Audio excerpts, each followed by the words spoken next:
পরের থেকে অন্য অন্য স্টেশনে আমি নক করে দিব আর কি। আরেকটা গাড়ি আমার ওখানে স্ট্রংরুমে আছে বড়টা, যেটা নতুন আইছে, ওইটা আমি ওইখানে মুভ করাম আর কি। নতুন গাড়িটা মুভ করবো মুভ এখন। করি ওইখানে ফার্স্ট চেষ্টা করবো, যদি ওইটা না যায় তাহলে অন্য স্টেশনে আমি দেখতে আনবো আর কি। শিশুমুখ আছে, এটা রাজনগর আপাতত আছে। ওখানে এই রোডটা তো আর ক্রস করতে পারলো না।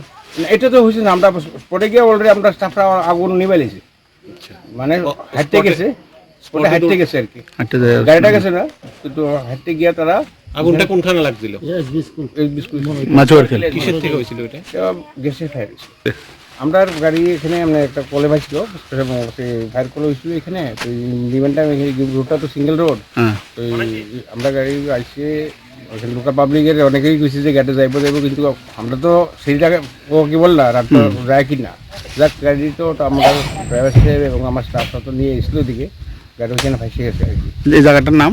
জায়গাটার নামটা মাসুর গেল। আপনার কটার সময় কল পাইছিলেন? পলটা হ্যাঁ 12:30 দিকে পলটা আছে, মানে রাস্তার কারণেই গাড়ি এক সাইড হয়ে গেছে। রাস্তাটা তো ছোট তো, হ্যাঁ। আমরা গাড়িতে বড় গাড়ি এবং একটা গাড়ি আছে বিশাল বড়, এটা তো এই রোডের প্রশ্ন ওঠে না।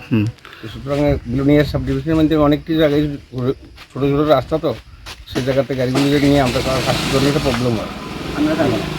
তো এখন শেষমেশ আপনাদের এখন এখন মোটামুটি এখন আমরা নিজেদের থেকে আমরা ডজার আনছি, এসডিএম সাহেবের কন্ট্যাক্ট করছিলাম, ফিটোরের কন্ট্যাক্ট করছিলাম, বিভিন্ন ইয়ালের কথা বলছিলাম, দপ্তরের তো কোনো গাড়ি নাই, তারা আমাদের জানাইছে এবং তারা ম্যাক্সিমামরাই এখন ইলেকশনের গণনা নিয়ে ব্যস্ততা আছেন স্যাররা। এখন স্যাররা বলছে যে গণনাটা শেষ হোক, হইলে পরে আমরা দেখি কী মানে কী করা যায়। এখন আপাতত গাড়িটা তো এখানে